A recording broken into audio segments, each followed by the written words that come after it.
right. Hello, everyone, and welcome to our next spotlight session. Today, I am here with Alba, who is the winner of my notes challenge from last month. And I'm so happy to welcome you. Welcome, Alba. Thanks, Diana. Thank you for having me. I'm really happy to be here with you today. Me too. Me too. I'm sure you're going to share a lot of interesting stuff to our viewers and our audiences. But as a start, for the people who don't really know you yet, can you share a little bit more about you? Yeah, sure. So I'm Alba. I'm a Spanish journalist and writer, but I'm based in London. So I'm living in London for the last 11 years. Yeah. I love London, by the way. It's a great city. Yeah, I want to live there as well. Yes. So that's why I can participate in the community. Even my newsletters are in Spanish. Yeah. So you know both languages like Spanish and English and Yes, because I work in communication since I came here to London. Yeah. So yeah, I can understand both. Yeah. Awesome. All right. So can you share maybe a little bit more about your Substack journey, how you decided to start? Yeah, so I started in Substack as a reader because one of my favorite writers started to use Substack, which is quite new in Spain. Maybe we are talking about 3 years or something like that. So I started just as a reader. Yeah. And then I decided to translate my newsletter and come to Substack. Okay. But I have two different newsletters. So one is a fiction writer. Yeah. And that's the first that I opened on Substack maybe 2 years ago or something like that. And I quite freely with this newsletter because it's like a hobby for me. Yeah. But I have another one where I learned and talk about communication strategies. Okay. And that's quite recent. Like I started at the beginning of this year. Yeah. But with more strategy and we are learning a lot. So I can see the difference with both newsletters. Yeah. But which one, from your experience, can you share which one is doing better? Oh, definitely the second one, the one that I am talking as an expert in communication. Yes. So not so much. Yeah, I also heard the founders of Substack talking about fiction, that they wish that they could have a really stronger community in fiction there. I think it's something that is about to come, so yet to come in the future. It's not there yet, but it's about to grow. So yes, the problem with fiction, especially if you want to have like a paid subscription, is because it's a hobby or leisure. People are not so willing to pay like for other type of content. Yeah. So they are used to kind of consume it almost free and not really. Yeah, exactly. That's really so fiction writers have to be creative about thinking new ways how to give value to the reader. So if it is only just reading experience, then it's really difficult. Yeah, and for me it's like a tool just to be in contact with my readers along the year, because I try to publish a new book every year, but a year is a long time, so it's really good for me to be in contact every week with them. Yeah. That's the beauty of Substack, actually. It's really great. Yes. Right. So what are you trying to achieve on Substack with both of your publications, maybe? So with the fiction writer one is, as I say, just to be in contact with my readers and have fun. So I only publish once per week, so it's just for fun, as a hobby, as I say. But with the second one, I try to build a community. So for me, it's not only to share knowledge and content, which I do, but it's to create this community where we help each other in terms to improve our communication in our business or projects. Yeah. So it's about PR, right? Like public relation communication. Yeah, it's about a strategy. So I always say, I put this example, it's like a business plan, but only we talk about the communication. So which messages, the channels, the right channels to choose, how you approach to your audience, that kind of thing. Yeah. And it's in Spanish, right? In Spanish. Do you plan to, I'm just curious, do you plan to do it in English as well? Not at the moment because it's too much work. It is, definitely it is. Yes, yes. But I know some creators, and some of them are really bestsellers, huge bestsellers with thousands of paying subscribers, are doing so. Once they get it growing, then they replicate whatever they're doing well in their native language. If Yeah. So I don't know if you know Veronica from yeah, exactly. the She's Lemon an Tree. example, So yeah. she started in English and she's a bestseller. And last year she started also in Spanish. Yes, exactly, exactly. And there are others who are doing it in different languages, and it's a good thing. I mean, it's something maybe you can consider in the future. Yeah, in the future maybe. If it works well, yeah, why not? Yeah. But how is it working right now? Is it growing? What's your experience? Yeah, it's really good. I mean, I only start maybe 5 months. No, I started at the beginning of the year. Maybe I did all the setup at the end of last year, but starting to publish this year. And I started the paid content on April. Yeah. I already have a community that is paying the content. So I'm really happy with that. I just recently wrote my first $1,000 per year. So I have this congratulations from Substack. So your milestone, it's amazing. Yes, yes, 1,000. Yeah, I was really happy. I remember my first that same batch. The first time that I received it, I was really, really happy. Yeah. So Yeah, even every person that is joining, I try to celebrate. And people is also asking me, "Are you having some glass of wine?" Because I always say I'm celebrating every person. yeah, of course, of course. You should. You should. I also love drinking wine.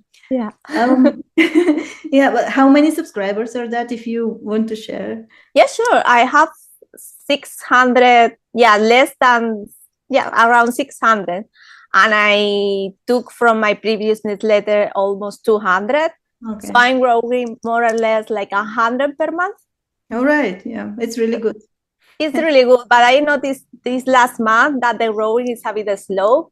Yeah. I don't know the reason, but Substack is changing all the time. It's changing all the time. Yes, yes. So, yeah. Unfortunately, we have to adapt more often than always. And how many paid you have?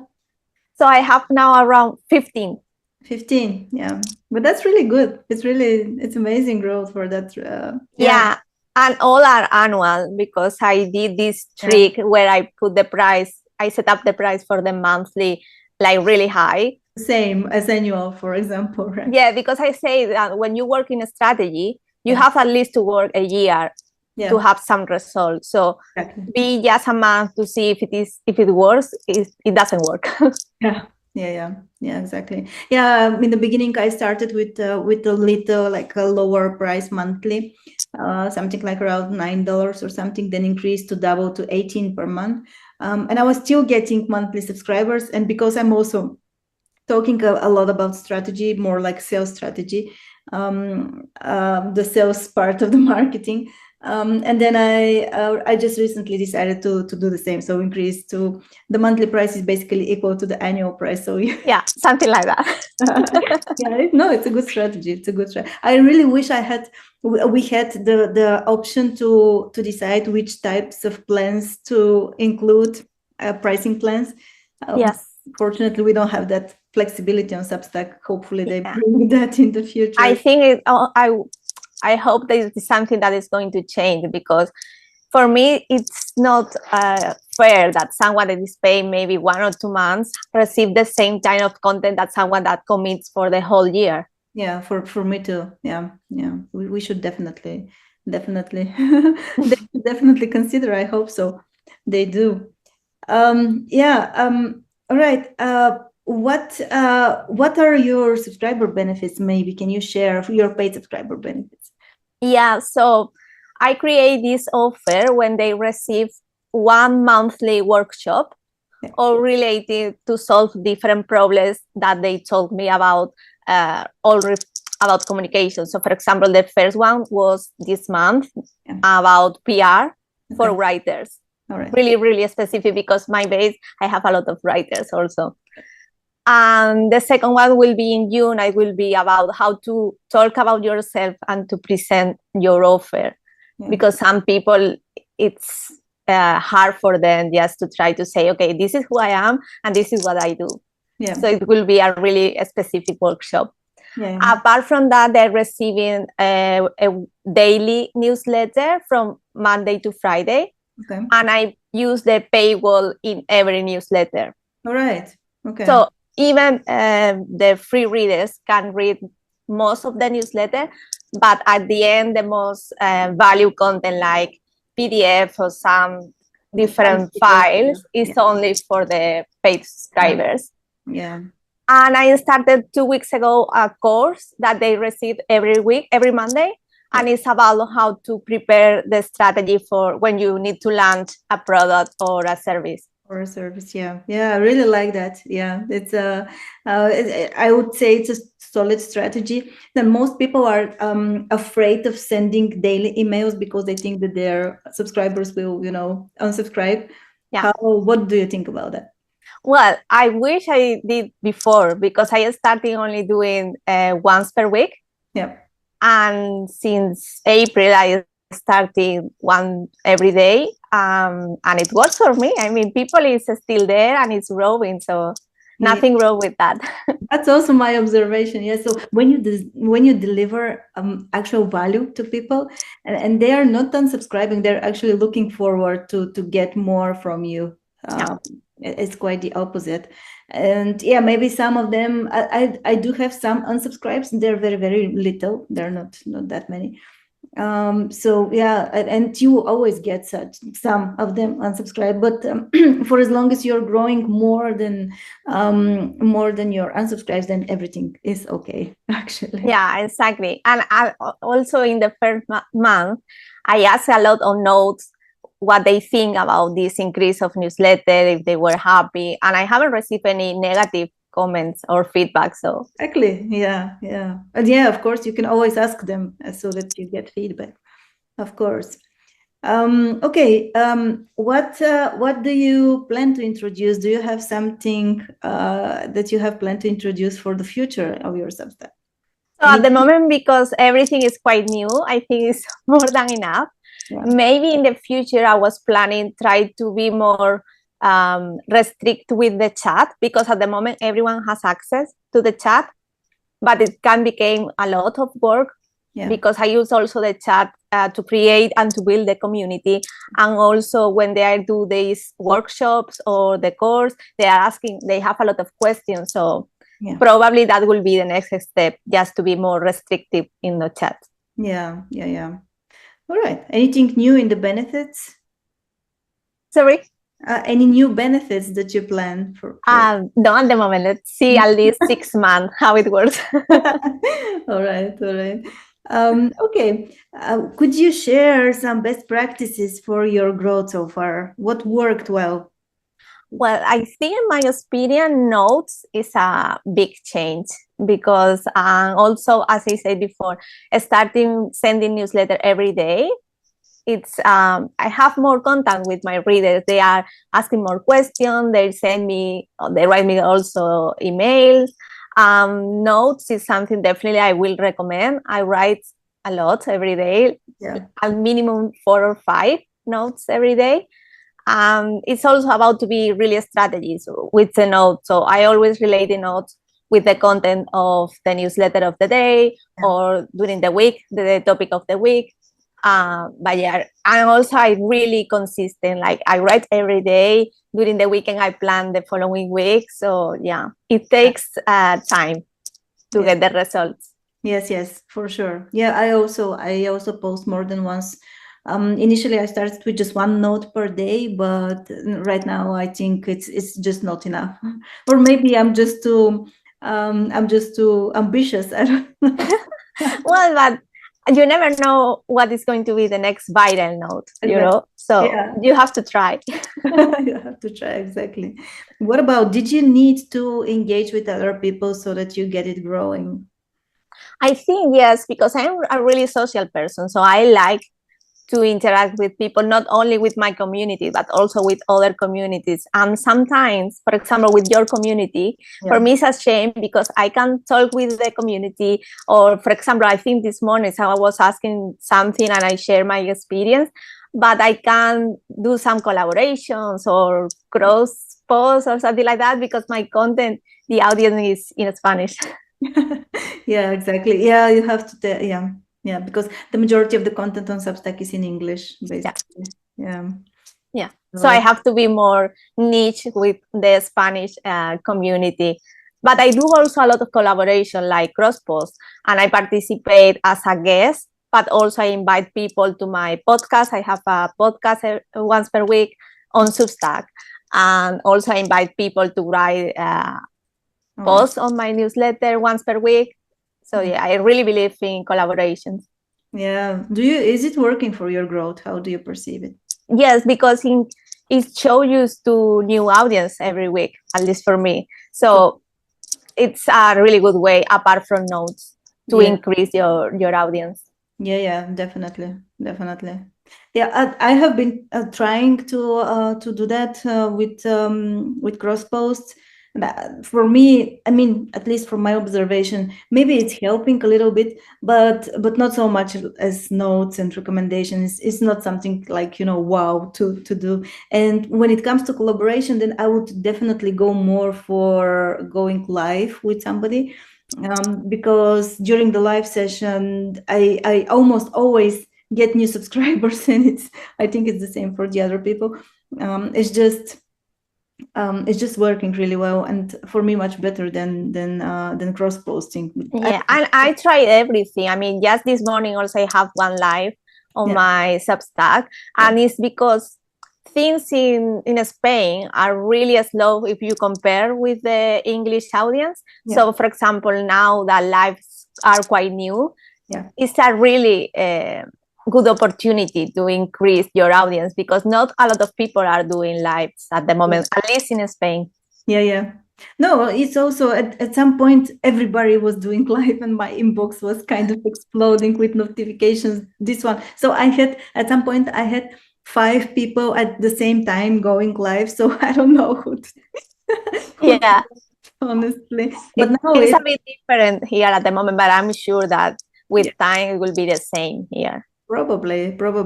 Yeah. But now it's a bit calmer. I don't know, maybe because more people are traveling because of the good weather already. I don't know. Yeah. And let's see also what happened in summer, because in other social networks, like, I don't know, Instagram, for example, in summer, the activity is a bit low.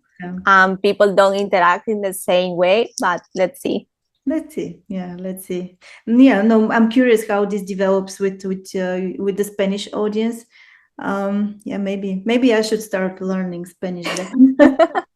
I was a Spanish teacher when I came here in London for 3 years. Why don't you create a Substack to teach Spanish? I will subscribe. Yeah, and also it's curious because I was a Spanish teacher, but for adults. And so I went to companies, I teach Spanish. And for me, the conversation is key, even if you are really, really beginner. So yeah, my way to teach Spanish maybe is not very common. Okay. All right. No, just joking. But I mean, why not? Why not? You never know. Never know. I use Duolingo a lot. Yeah, I also use Duolingo for my German because I travel to Vienna a lot. And I have been learning German for I don't know how many years. But because I didn't use it for a long time after that, I was predominantly using English, and I simply forgot a big part of it, because when you don't practice, it's not your native language, then it's really difficult. So I started using Duolingo, and it's really nice. It's definitely, it helps me remember things. Yeah, same with me, but with Italian. Yeah. So I used to live in Italy, but after so many years without no use in the language, it's like, okay, let's try with Duolingo now. Yeah. And when you stop, it's really irritating. So it's making, it's pushing you to move forward. And I like that. I mean, that's how you stay consistent. Yeah. Good one. Yeah, we're not promoting Duolingo here. No, they are not paying us. No, they're not paying us. Yes. All right. I wanted to also ask you, have you faced some challenges with your Substack so far? How do you address them? Yes, at the moment, my main challenge is because, I have only one profile on Substack, but I have 2 different newsletters. But when you write on notes, it's linked to your profile, not to your newsletter. Exactly. So I have this challenge when I post notes, and most of the time, all my notes are related with only my Substack related with communication. Because if not, it's really confusing for the audience, and you never know how new people is going to know about you. So people didn't know Alba is a writer, is talking about communication, so it's a bit confusing. Exactly. So I also hope that Substack at some point is going to change that, because it's a shame, because I use a lot. I would like to use, for example, this Sunday I'm going to publish my new book, and I want to talk more about the book, but I don't want at the same time to confuse both audience. No, I totally understand. I also would definitely like to be able to split notes between the newsletters. So because I get a lot of people who are subscribing directly from notes, and they usually go to the newsletter that I choose to be like primary on my profile.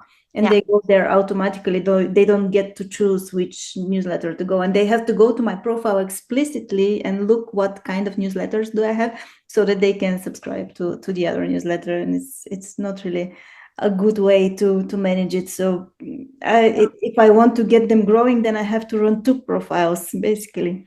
Yeah, but it's a bit hard to manage that, because you have to log in, log out all the time. And even if I have one of my newsletter as a primary Substack, sometimes when I do lives, it happens the same, because the lives are for both audiences. But sometimes I don't know why. Even I have chosen what is my primary Substack, I receive the recording in the other Substack. Really? So well, that never happened to me. I don't know. It happened to me twice, so it's a bit annoying. It's really annoying. That's not. Once I didn't get the recording, but it wasn't in my other Substack. It was just a little bit delayed. I didn't see it in the drafts. Well, we have bugs in Substack. It's still on the platform, so I guess it's normal. It's software, so it breaks. Hopefully they fix those things. What about your experience and your growth on Substack? And at the beginning, can you share a little bit more of this, beginner hell that everybody starts? So from the beginning, I started really slow, probably the first month. But then when I started to use notes and collaborate with other communities, it grows more or less like 100 subscribers per month. So I'm really happy with the growth. But it's true that this month I noticed like it's more slow growth. So, and I don't know exactly why, because I do a lot. I try different things all the time and be really consistent. So I don't know the reason. I heard some speculations. I didn't know. I don't know if that's true. But people say that it's about some huge writers are joining Substack, and all of the attention goes to them, like Justin Welsh, for example, and and Uncle. But I'm not sure if that's the case, honestly. And specifically for Spain, it can be the case, because all these writers, like with huge audiences, are more in English. So they are. But I also felt a little bit of a slowdown in the previous days. But it's kind of, sometimes it's up and down and up and down. You have to get used to it. But I usually, so maybe if I can share a tip for those things, for those moments, is I usually go more into engaging with other people. So whenever I have a slowdown, I usually post more notes and engage more with other people, and this kind of fixes the problem. It helps. I also engage every day with comment with other people and in other communities. Especially because I really enjoy doing that, but also, as you say, it helps.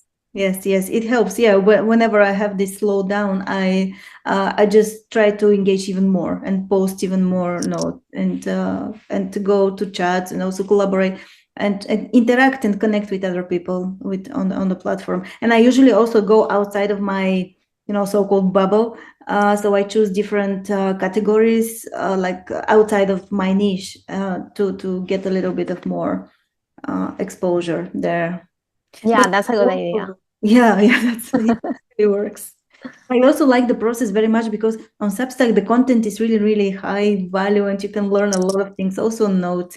And it was not because I come from Medium, and it was not the case on Medium because on Medium you kind of, I don't know, maybe I got it wrong in the beginning, but you had to interact with other people in order to grow. And a lot of the things that you have to, that people publish there are not really so much valuable and very good content. And sometimes I get curious, I start to read something, but then I get bored. But just because I started reading, then I push myself to leave a comment.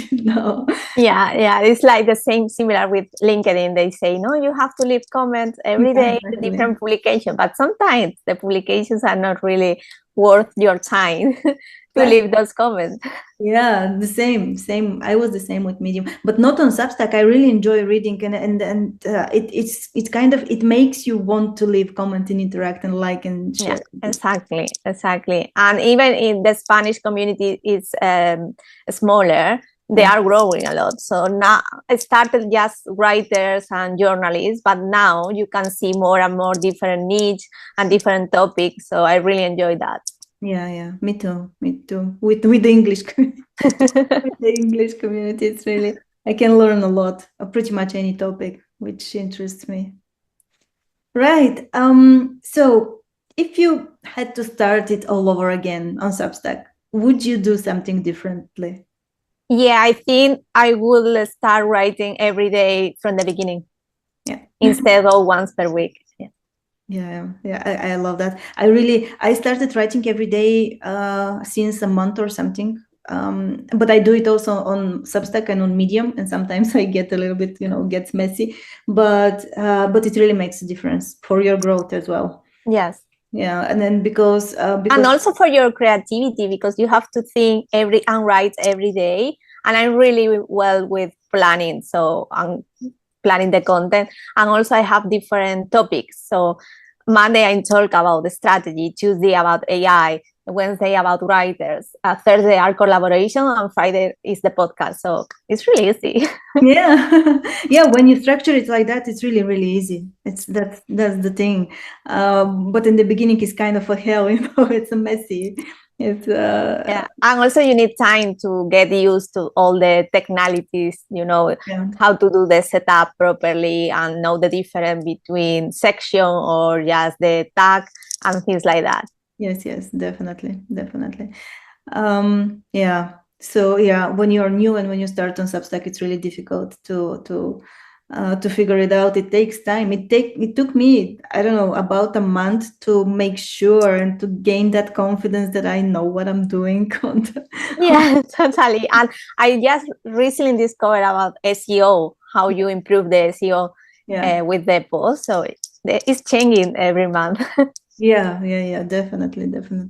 But it's good that it's improving because and it's really working, because I saw with my second publication, I added a custom domain there, because if you share on social media, then it's better to have a custom domain, because otherwise social media is kind of blocking Substack, because they it's like another channel is the competence. Yeah, exactly.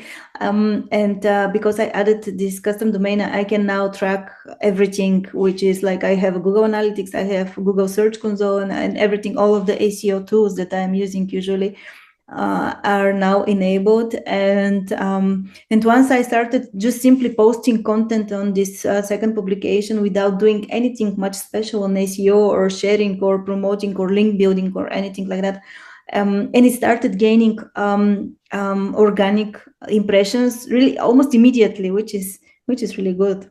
So yeah, I have started also receiving from Google Console the first impression that people are finding on Google. So that's really good. It's really good, yeah. And you can also get ideas about what to write about next.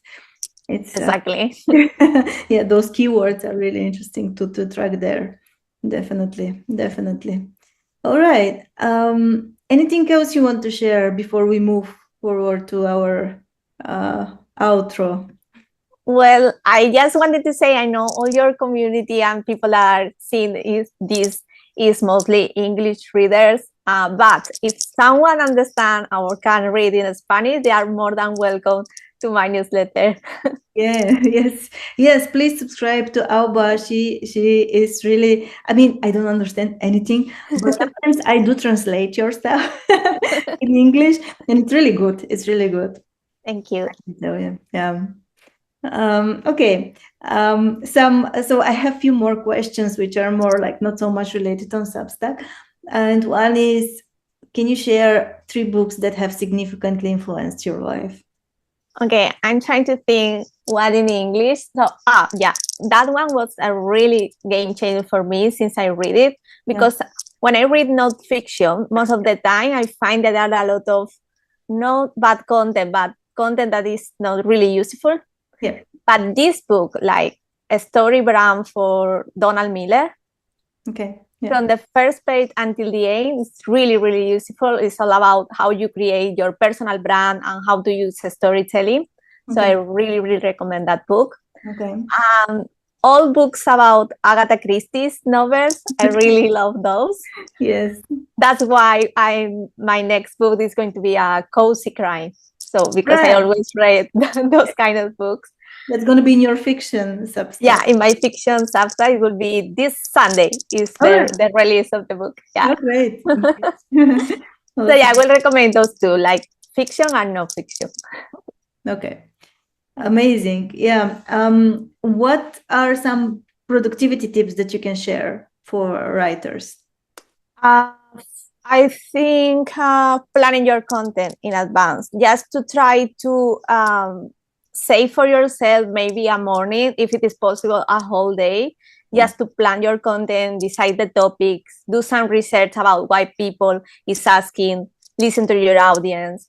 So it helps you to save time and also be prepared and create content that really is useful for your audience. Yeah. Also, I've always used like a diary, but the last 2 years I started using like these weekly planners where you can create just lists. Yes. And it's really, really useful. Better than the diary for me. Okay. I never use them. I'm kind of, I just have to-do list. Just have to-do list. I kind of remember everything that I have to post in a month. I don't know why, but it's happening. But you keep mentioning content that is interesting to your audience. Do you perform some kind of research, and how do you know what your audience wants? That's a question that I get a lot. So I know people are interested in yeah, it's really easy. I mean, just ask them. I always asking them like in the chat or with notes. Sometimes I make some questions. Even also in the newsletters at the end, I always make questions to them because it's useful for me, but also it's useful for them because I'm going to create content that they are really going to use and to like. So it's a win-win. Yeah, definitely. I fully agree here. I also, I'm also asking them, but yeah, I also collect, by the way, from the comments that I get on my notes and also on my posts, and also the questions that people are asking me in the chat. It's really a gold mine, and I started to collect them in one file, and then I use ChatGPT a lot to help me analyze. And it's really... Yeah, I do also that with ChatGPT, but with the reviews of my books. Yeah. So I collect all of them, and then I have some really useful insights about what they are doing, the sentences that are more common between them. Yeah, that's really interesting. A really interesting approach. Do you publish your books on Amazon? Yes, I do. Amazing. Yeah, because the problem is here in UK with the Brexit.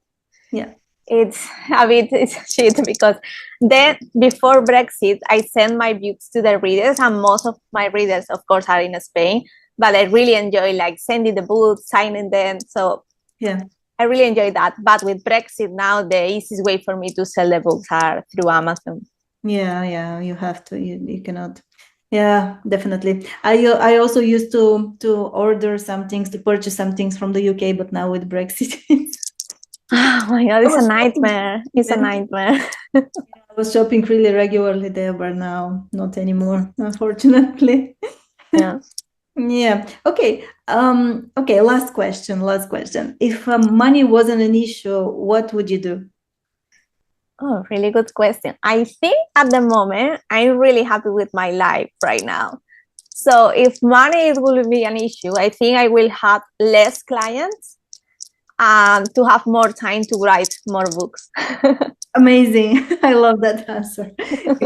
Yes, I love that answer. I almost always say it to people who answer like something similar, that they already like and love the life that they lead. It usually means that you already live an abundant life, basically. Exactly, because I always, since I came here to London, I've been working in huge agencies, like international agencies.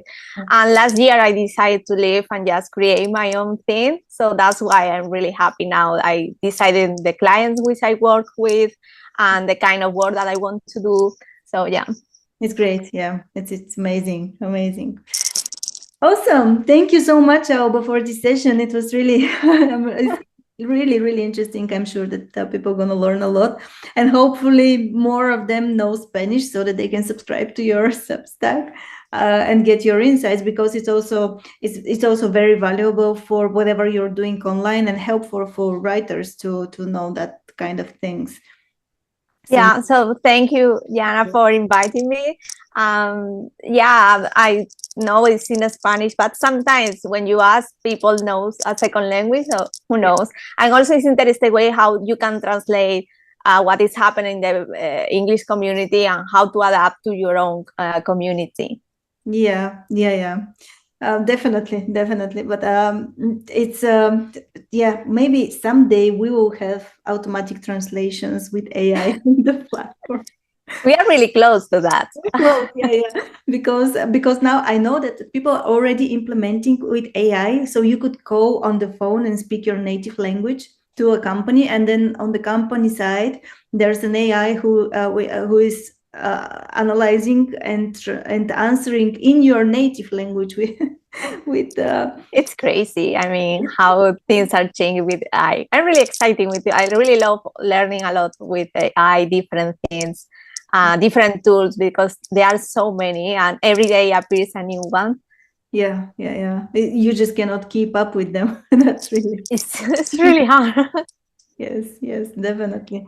All right, thank you so much, Alba. Thank you, really. Thank you. Thank you for inviting me. Bye bye. Bye. Join me for a spotlight session like this. All you need to do is to join one of my monthly challenges, either notes or writing. Stay consistent and make sure you add yourself to the accountability tracker. Oh, and you have to be one of my paid members. If you complete just one of those challenges in just one single month, it's highly probable that I will select you for a spotlight session so that you can talk about yourself, share your personal story, and spread the word about your Substack so that more people will learn about it and hopefully become your subscribers. I distribute those sessions to my entire subscriber list on Substack, ConvertKit, NowKit, and my Medium account and my social media channels. It's easy to win those challenges, and all you need to do is just to stay consistent. I see you inside.